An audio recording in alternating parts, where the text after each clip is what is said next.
Howdy, howdy. Welcome on in to the pre-show before the free show. I think we're done with cold. I don't know if we're done with the cold, but we're done with the extreme cold. So, last night, I went out to my garage. Okay. Ooh, a garage. Man, yeah. What do you brag about being rich, why don't you? A car hole. Shout out most of his life. Anyway, went out to my garage. Opened the garage. And suddenly, open the door from my laundry room to the garage, right? Mm-hmm. And I start hearing this, banging about and, this frantic noise in the garage. Turn on the light.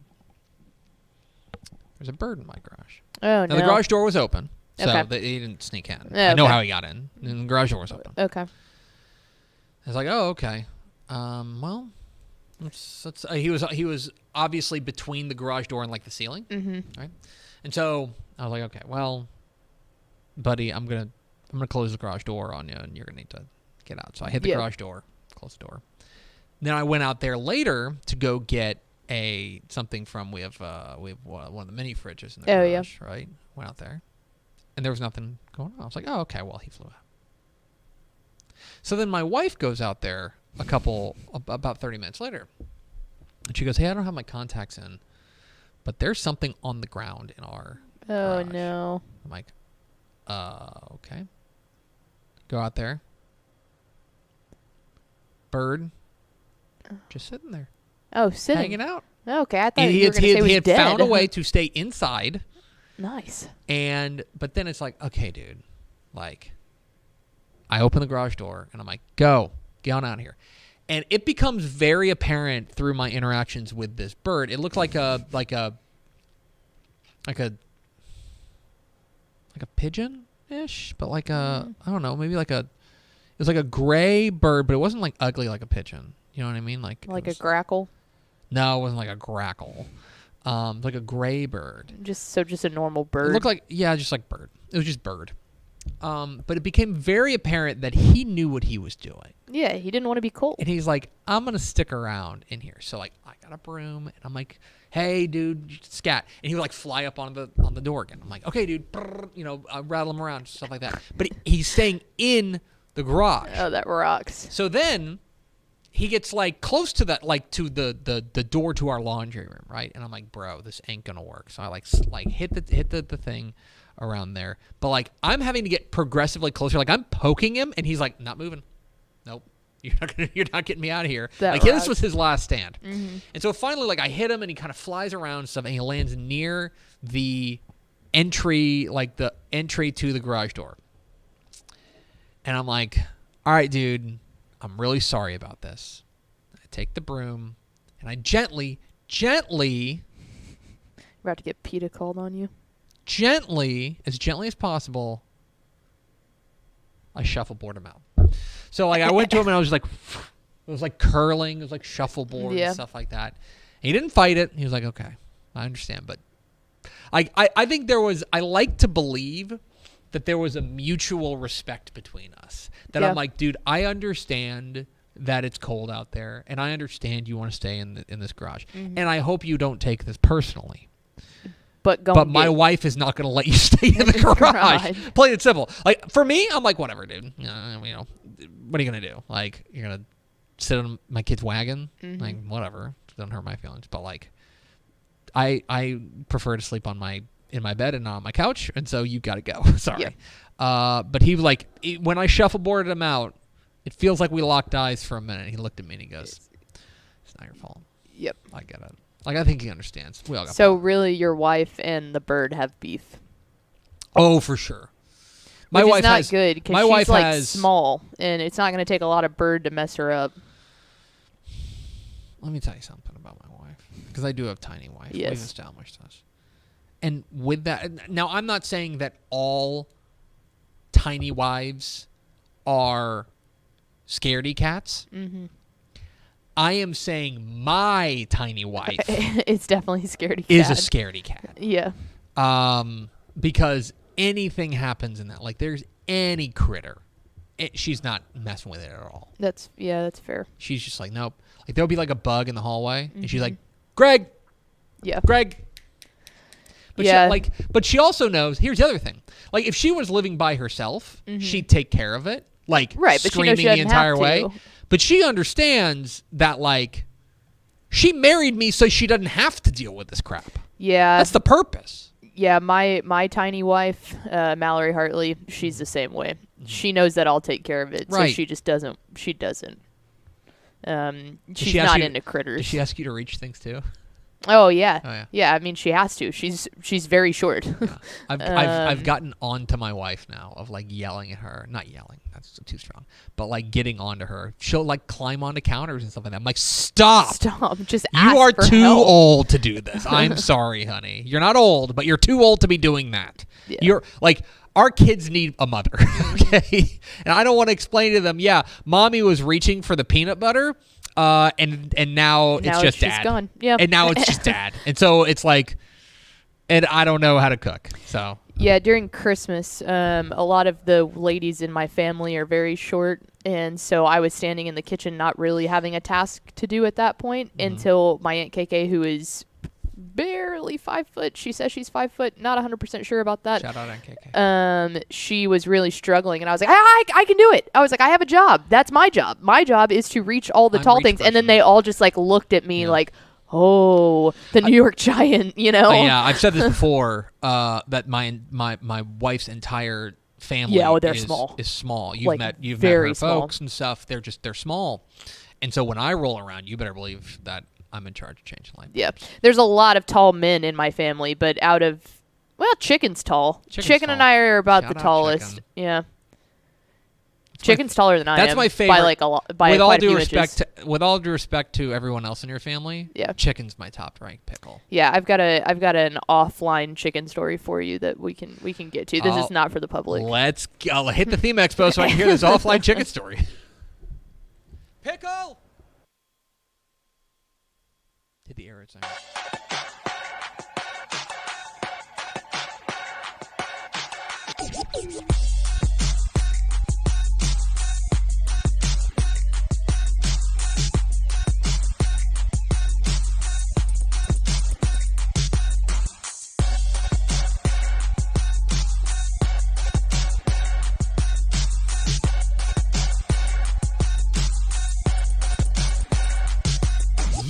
Yes, y'all. From the Dave Campbell's Texas Football Mothership here in beautiful Lewisville, Texas, it's Texas Football Today, a show that's kind of hard to explain. My name's Greg Tepper. I'm the managing editor of Dave Campbell's Texas Football Magazine, TexasFootball.com, a corresponding website. Thank you for spending part of your day with us. Whether you're watching us live, TexasFootball.com, Facebook, YouTube, Twitch, Twitter, all the places, or you'll listen to the podcast, which you can subscribe to on the podcast vendor of your choice. Either way, thank you for doing your part to support your local mediocre internet show. I'm sitting over there at the helm today, making us sound good, wearing a Michael Kors jacket. She's the Duchess of the Dorks, Miss 915. She's actually Pickle. Saying that this show is hard to explain is the best way that you've ever introduced this show. So yesterday, I had a conversation with somebody who had never met me and didn't know what we did. It was somebody who's working with us here at Dave Campbell's. And she asked me, she was like, so what is it that you do? Like, tell me about your job. I don't know what job it's managing editor entails.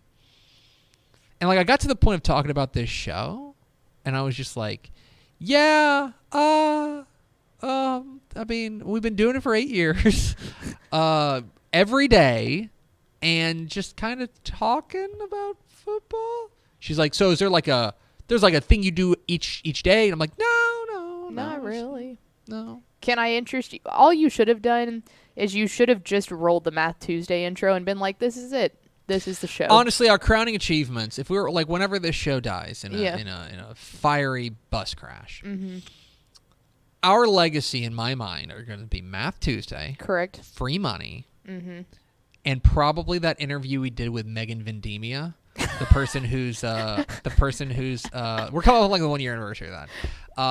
Whose identity got stolen by somebody who was trying to convince their school district to be closed. Yeah, those are probably our crowning achievement. Like we also talked with like state champion head coaches and stuff. But really, if you're comparing, which but I'm we've glad had Bun B on this show, but more importantly, Math and Tuesday. Your Simpsons guy.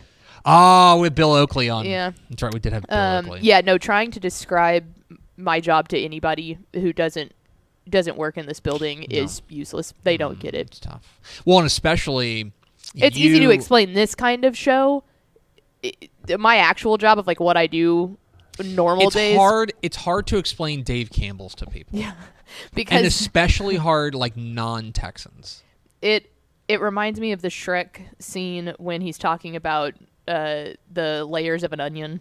Yeah. That's this entity. A lot of layers. That's a good way to put it. It's an onion. Today is Wednesday. January 17th, 2023. It's 316 days until Thanksgiving. Happy birthday to Jim Carrey. Oh, nice. And to Kid Rock. Okay. And to Steve Harvey. Man, that's a incredible lineup. And James Earl Jones, too. Wow. Darth Vader's voice. It's episode 1718. On today's show, folks, we'll work backwards. Back half of the show. So, we should mention this. Normally on Wednesday, we're joined by Greg Powers. Greg Powers, unavailable today. Bye, Grev. Love you, buddy. Love you, Greg. Everything's... He's sick. I don't... Like, everything's overall fine. He's not dead. He's just sick. Not dead. He's just not... Yeah, he's just, like... And like, there's no, like... From what I understand, no great tragedy in his life. No. It's just, like, he's sick. His tummy hurts. He has a rumbly tum-tum, so... He needs some chicken eatus to fix it. He does. He does. So we will have our interview. He did an interview though at the this weekend at the Next Level Athlete Texas Top 100 Showcase. Caught up with Melissa offensive lineman Owen Hollenbeck, who I believe was the Dallas camp MVP. Yeah, the Oklahoma commit. We'll hear from him. They'll be sponsored by our friends at Chicken Express. But before that, it's a special Wednesday edition of Math Tuesday because we're going to talk about the largest upsets in Texas high school football in 2023. We will get to that coming up here in just a moment. But first, do we have first four through the door? We sure do. It was Daniel Agnew, Andrew Christensen, jersey number 69, nice. And Ryan Smickup. Welcome in, fellas. Hi, guys. I have to go to Facebook for this for the fourth one. Go to the book. Yeah. Go to the book. Yeah. Hang out with the Zuck. I don't want to hang out with the Zuck. Let me just also mention this. This is probably a good thing to mention. Okay. Because you and I are in a very interesting situation. Yeah. Because we have, folks know that we have worked for Bally Sports in the past for the better part. You for the last 4 years or so, 3-4 years. Yeah. Maybe even a little longer than that. 5 years. Yeah, it was 5 pre-pandemic. years, yeah. You were working for them. I've been working for that network for 10 years. Quite a long time, since 2013. That's wild that you were only 5 years into that when I started. That makes it seem weird. I'm getting old. You're getting older. This is why you don't make fun of me for being old. No, I still got like a couple more years in me, but after that, I'm calling it quits. All that's to say, in general, guys, we know they're in the news. Like we follow it too, but I'm sure this happens to you. Maybe it happened to you over the holidays. Mm-hmm. But like people ask me, or people ask you, like, "Hey, what's going on with like the Bally thing?" It's like, guys, we're freelancers for him. Guys, I cannot stress enough how much we are the least important people at that network. Yeah, we literally only work with them for half a year. Like, we're not even there during normal stuff. We find out things at the exact same time as you do. Yeah. We do not have any sort of inside information. I know. I will tell you this: people who are much more involved with Bally than we are excited by the things that are happening. They think that they're good. So that makes me happy because those are good people, and I wish good things for them. I don't know. I can't tell you anything else. Yeah. I not because I'm being secretive. I can't tell you anything else because I don't know anything else. If you have any questions about the magazine or Dave Campbell's Texan Live, we're your people. Bingo, bango. Then we've got answers. But for that, that's something that I don't know. I get tweets about that all the time. They're like, "Hey, what's going on, dude? What's going on the network?" I'm like, "Buddy, great question." I just love when someone stumbles across the fact that I had been on camera there, and then they're like, well, you should get it back to YouTube TV. And I'm like, you are very confused about what I do here. Holy cow. But that's the thing, is that people see people on their network and they assume that they run the network. And it's like, I promise you, that could not be farther from the truth. No. That could not be farther from the truth. I'm the lowest ranked person on the air on that network. Yeah. Okay? So correct. And those people are way down on their Yeah, side. I was only there for the state championships. Right. Other than that. Anyway. All right. It's Wednesday, Pickle. And you know what Wednesday means? Yes. It's time for Math Tuesday. Math Tuesday.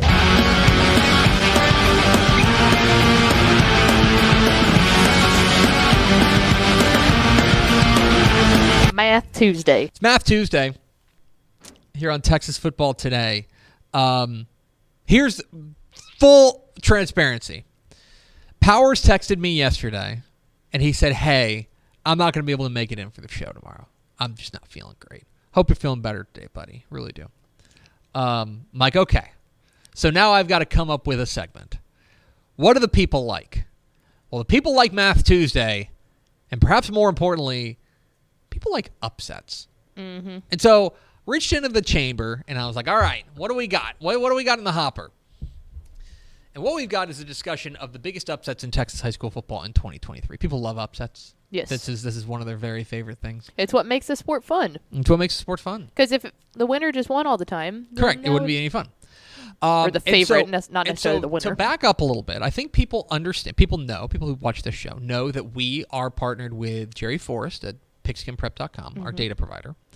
And he has a whole system of rankings and computer. That's what our computer rankings are and stuff.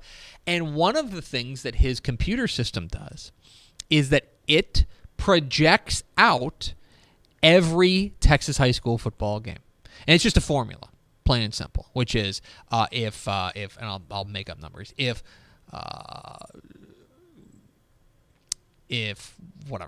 Pickle High School is X percentage points better than Tepper High School, then Pickle High School is going to be favored by X number of points to. It's just a formula, right? So when we talk about upsets, that's like a good baseline. Now, there are certainly some upsets on this that are not going to make this list that I think people are going to be like, were huge upsets. When Gilmer beat Carthage, I think was considered a huge upset. Now, the computer will probably only have that as like maybe a 12 or 13 point upset. But I think given the ramifications, it was pretty seismic. This is based purely on the math and purely based on which results. I guess the best way to put it is which results surprised the computer the most. Right. You know what I mean? Yeah. And so I broke this down into 4 different ways. We're going to start with the 11-man, UIL 11-man, and we're going to start with the biggest upsets overall. Sorry, I was going to say, and real fast too, I think like a really important point about the computer is the computer also doesn't know like who's playing or who's out or what coaching changes are going on or if exactly. So it's like this is solely based off of math. This is just solely based off of math. So let's go to the numbers. We'll start with this first slide, which is the biggest upsets every game, all games in Texas high school football in 2023. Week 1, Hempstead beat Austin Northeast 27-13. Hempstead was a 47-point underdog in that game, and they won that game. Now, here's the thing about this, and I think this is a good place to start. For one thing, Hempstead, or rather Northeast, it turns out, not very good. They went 2-8 on the year. Now, Hempstead, that was their only win of the year, by the way, was they went 1-9. But the biggest reason you're looking at this and you're thinking, okay, well, why is that such a huge upset? That's a 3A over a 5A. Okay, so that's a massive, massive result there for Austin, for Hempstead to come out with their only win of the year, knocking off Austin Northeast. San Augustine 36, Hemp Hill 20 was also a 47-point upset. Now, again, one of the things you may be noticing about this is, hey, that's another week 1 result, which is true. Now, Hemp Hill ended up going 5-6. That's a 2A over a 3A. And most importantly, that is based on essentially all preseason projections, right? And it's easy to see why the computer was pretty down on St. Augustine, considering they had gone 1-19 in their last couple of seasons. And furthermore, it's easy to see why they were pretty high on Hemphill, because Hemphill was coming off a 9-2 year. So early on, the computer's trying to figure things out. Week 2, and I would say this is a certified bona fide upset, which is Kearns 27, Bremond 26. Yeah. This is pretty shocking. This is 2A Division 1 over 2A Division 2, but Bremond was a team that, went with 9-4, was looking very good. They were 40-point favorites in that one, but Kearns pulled the upset in that one. Staying in Central Texas, McGregor 21, Gatesville 17. I don't know what it was about Central Texas, but McGregor was 39-point underdogs against a good Gatesville team that suddenly turned things upside down.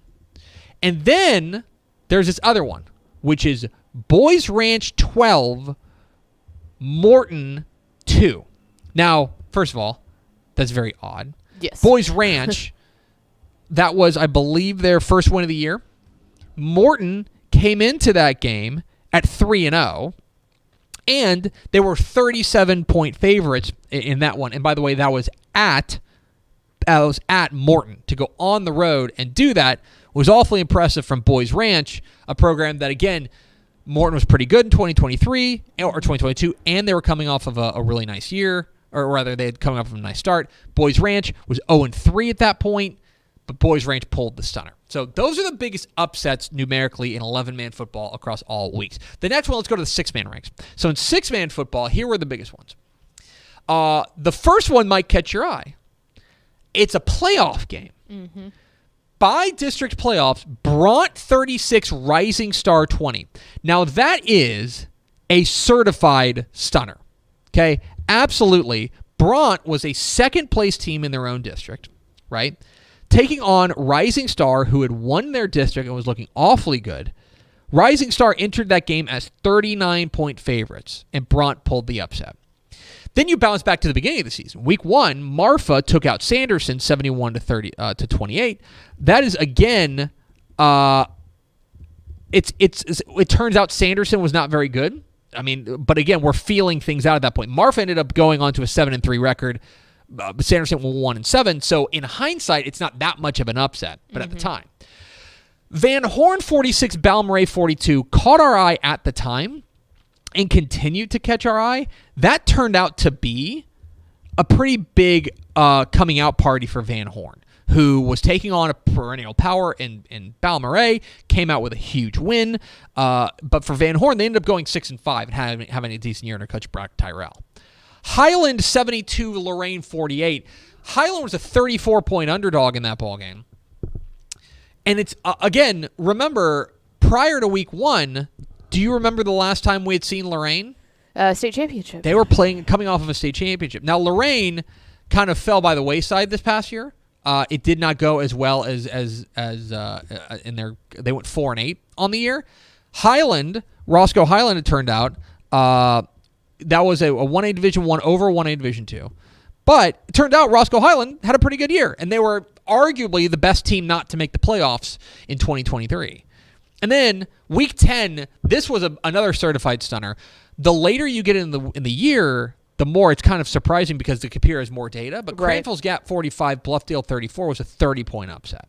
And Bluffdale, again, that was straight up for a playoff spot, if you remember. That was essentially the winners going to the playoffs and the losers going to be home. And that was a Bluffdale team that had a really good year the year beforehand, too. Yep, absolutely. But in the end, it was... it ended up being that Cranfield's Gap got the 45-34 win against, on the road, by the way, at Bluffdale. So those are the biggest upsets in 6-man football in UIL. Okay, so we talked about that. We talked about how the computer needs data to figure things out. It's not surprising to see. I think that Marfa Sanderson game is a good example of what what's what I'm looking for, of kind of the perils of the computer and the shortcomings, right? In the sense that those are going off of kind of our priors going into the year. It needs more data. It turns out that Marfa over Sanderson, not that much of an upset. Marfa was pretty darn good. Sanderson had a tough year. Marfa should have beaten Sanderson. Sanderson probably shouldn't have been a 39-point favorite. But when you get to the playoffs, we've got a whole regular season worth of data at that point. Right. So now I want to zero in only on the playoffs and the biggest playoff upsets in Texas high school football in 2023. These are my favorite. So we will start in 11-man. And the biggest upset of the year, Cy-Fair 28, Katy 21. 6A Division I area round. Cy-Fair was a 21-point underdog in that ballgame and came out with the win. I will tell you, I feel like that fits the mold of a stunner, right? That's kind of what we were thinking coming out of that was, whoa, Cy-Fair upended Katy. That is that felt like a big upset at the time. Mm-hmm. Turns out the numbers bear that out. And that was what was most surprising, because I think that if you would have asked almost anybody if you look back at the 2023 season and in the playoffs, which one were you like, holy cow, when you saw it? And it was that one. Just from a brand name perspective, Gary Joseph doesn't lose in the playoffs often, especially not in the area round. To see that the computer also thought it was going to be that much of a spread is pretty surprising, considering Cy-Fair was, they were a good team. Mm-hmm. I would have said 14-point underdog. I didn't think 21. Yeah. Lancaster 27, Longview 24, 5A Division I regional semifinals. Lancaster entered that game as a 19-point favorite. Here's why I think that's entirely fair. Because when they played before, Longview entered it as a 19-point favorite. I'm sorry, Longview entered as a 19-point favorite. Lancaster as a 19-point underdog. Remember, Longview had beaten Lancaster in Lancaster by 18 points in Week 5. On top of the fact that Lancaster was playing in their final game trying to grab a playoff spot. Remember, Lancaster started the district play 1-3 and had to win their final 3 games just to make it into the playoffs. Mm-hmm. But Lancaster 27, Longview 24, second biggest upset. Beeville Jones 27, Corpus Christi Cal Allen 25. I think Beeville Jones was an 18-point underdog in this one. I would even go so far as to say that this is an even bigger upset than that. Simply because of the kind of the teams involved in this and the history of these teams involved in this. Remember, Beeville Jones, Cal Allen is a team that has won a bajillion playoff games, right? They've won a bajillion playoff games. In fact, they came into this year, they had won they'd won 27 district play. They'd won 94 playoff games coming into this year. 94 playoff games. Meanwhile, you look at Beeville Jones, they were looking for their first playoff win. They'd beaten LaFeria. They had, this is a team that had been personally victimized by Cal Allen. They lost to Cal Allen by 24 points in 2022. They lost to Cal Allen by 48 points in 2021. Or 2011 rather. For Beeville Jones to get that win, yes, the numbers bear it out. I would go so far as to say that they're an even bigger underdog than that, given the circumstance. Oh, yeah, absolutely. This one surprised me. 5A Division I area round.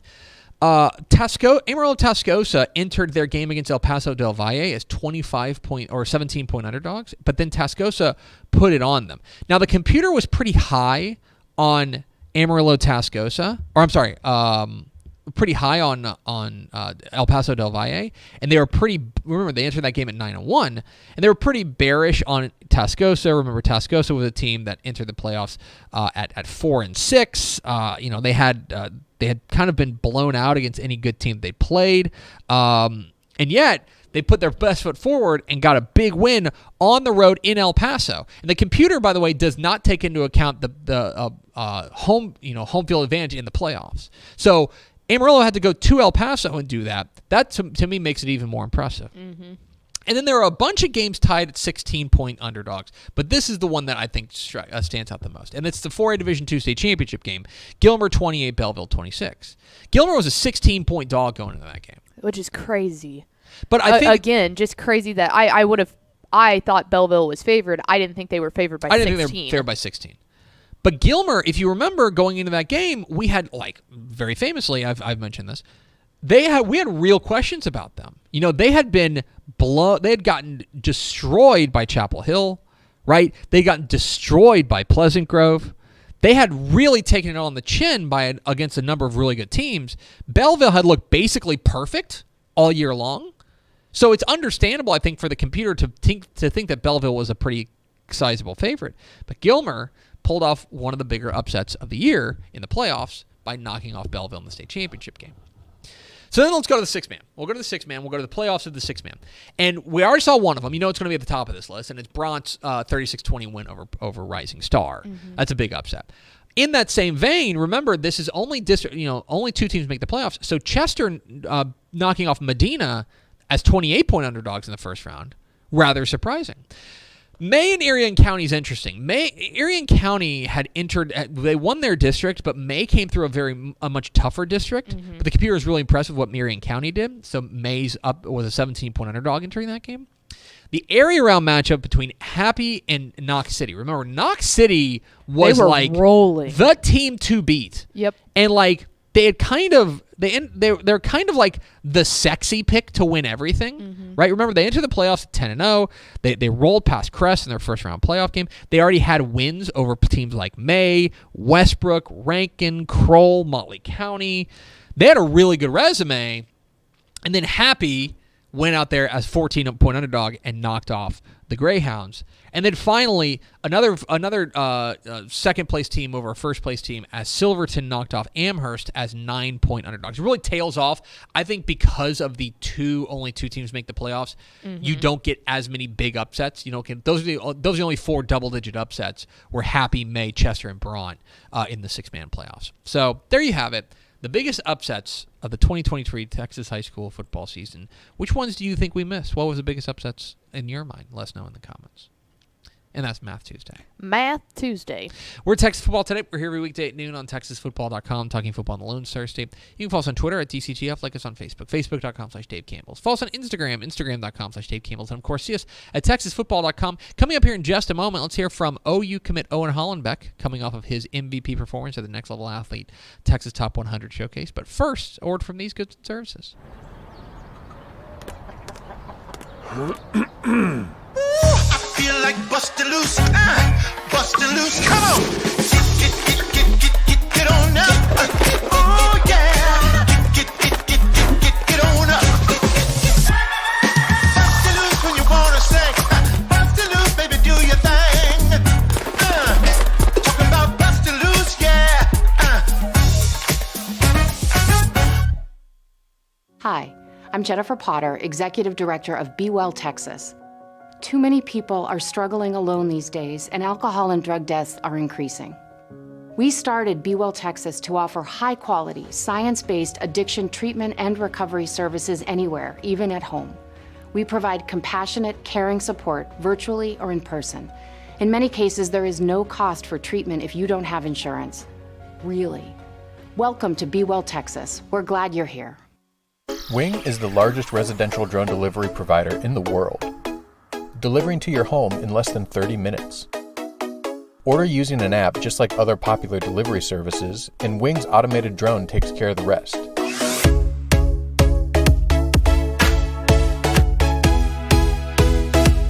It's fast, safe, and sustainable, and it's now delivering to parts of Dallas-Fort Worth, Texas. You can learn more at wing.com/TexasFootball. Again, that's wing.com/TexasFootball. Born and bred in Texas hits a little different, as it should. Texans love doing business with fellow Texans. VCR Now takes its Texas roots as seriously as its many partnerships with schools and universities around the state. It's also why we're so proud to promote our brand in the pages of the Texas Bible, Dave Campbell's Texas Football, and on the airwaves of Texas Football Today. Driven by producing quality broadcast video, state-of-the-art audio, and LED video scoreboards at affordable prices, VCR Now makes sure to listen to your needs in its athletic department before recommending the next best steps. Building great products is our business, and it's our focus on building meaningful, long-term partnerships with our clients that sets us apart.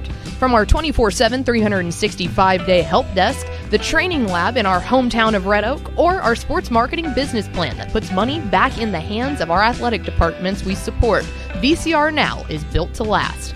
Reach out to us today at info@vcrnow.com or by calling 855-GO-VCR-NOW. Again, that's info@vcrnow.com or by calling 855-GO-VCR-NOW.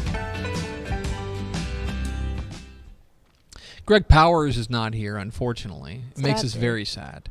But he has been working hard. He's been on the road talking with a number of outstanding prospects, including Melissa offensive lineman Owen Hollenbeck, the Oklahoma commit, who I believe was one of the stars at the Texas Top 100 Showcase put on by our friends at Next Level Athlete. He caught up with him in an interview sponsored by our friends at Chicken Express. Greg Powers, Dave Campbell's Texas Football, and I'm joined by the big man, Owen Hollenbeck. Always making me look small on camera, man. I don't know. You're just like a ton of bricks out there moving people around on the offensive front. I want to talk about the team at Melissa, though. Dude, your all offensive line is loaded. You're not the only one. I know you want to give a shout-out to some of your teammates out here. Yeah, we're offensive line-wise, I'm looking forward to it. I mean, we got DeMondre Tasby, Jake Brown. We got a newcomer, Max Wright, Ryder Slayton, Grayson Span. Well, it's going to be fun this year. One of the best offensive lines, undoubtedly, in the entire state. I actually am going to go ahead and call it. Melissa and Prosper, the two best offensive line units in the entire state, just miles away from each other. You're going to be a senior leader on that offensive front. Why don't you just kind of talk about your evolution as a leader, as a player there at Melissa? I mean, really, it started off with me. I was a freshman on varsity. I mean, I was the youngest guy on the team. I mean, it's going to be my fourth year, going to be a starter too. Yeah. And so I was very quiet coming in my freshman year and, like, just learning from, like, Nigel Smith, guys like Sam Finnegan, and a bunch of all the other guys just like helped me like evolve so much and just like become like more of a vocal leader, more of a how to show people what to do, and it's just really helped out a lot. And I hopefully I can pass my knowledge on to most of the younger kids. I've always had fun like watching your game because you're a guy that when you trap somebody, you're putting them in the dirt, right? And that's like everybody who's watching this video that watches Dave Campbell's and stuff, they know like I'm an O-line junkie, right? You're pretty versatile up there, but have you thought about what it's going to be as you transition in the future, center or guard, or does it matter? So where I'm going right now is Oklahoma. Committed to Oklahoma. Yeah, I'm looking forward to that, especially with Coach Beatenbow. And I'm going up there for center. Okay. But I'm also I might play guard as well. And so I'm looking forward to that because I can play both and like go up there and hopefully I can just take it by the handles and just go on with it. Tell me if I'm in the ballpark. All right. I compared your game to Creed Humphrey. Was that Beatenbow's pitch to you?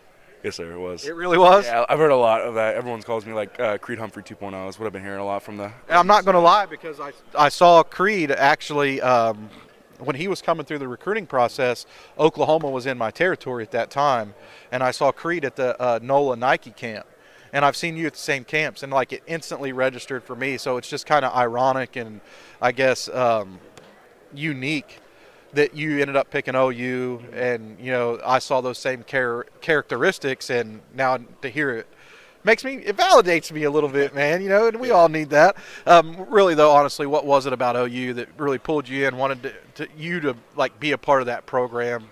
Was it a slam dunk the whole time? I mean, I worked for it for a long time because I've always really liked Oklahoma a lot, even before like a lot of people say like I'm following Nigel or because my sister goes there. Yeah. But really, I've loved it for a long time. I've loved how their play style. We run a lot of their stuff at my school, so it's like just a bunch of stuff that just all fed into it. I really love Coach B, and I really think he can help me just become a better athlete and maybe move on to that next stage. I ain't gonna lie to the fans out there now that you're committed, okay?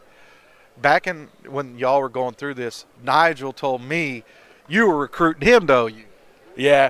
So it's the opposite kind of what the fans might think. Yeah, I remember a lot. I'd always like push him towards it, or I'd always bring it up and like, hey man, like, what's OU doing with you lately? Or like, you been talking to them? Or I was like mess with him and always try and get that out of him. But hey, I'm glad he picked what he picked. Looking forward to next year. I know Melissa is wanting to win that state championship ring.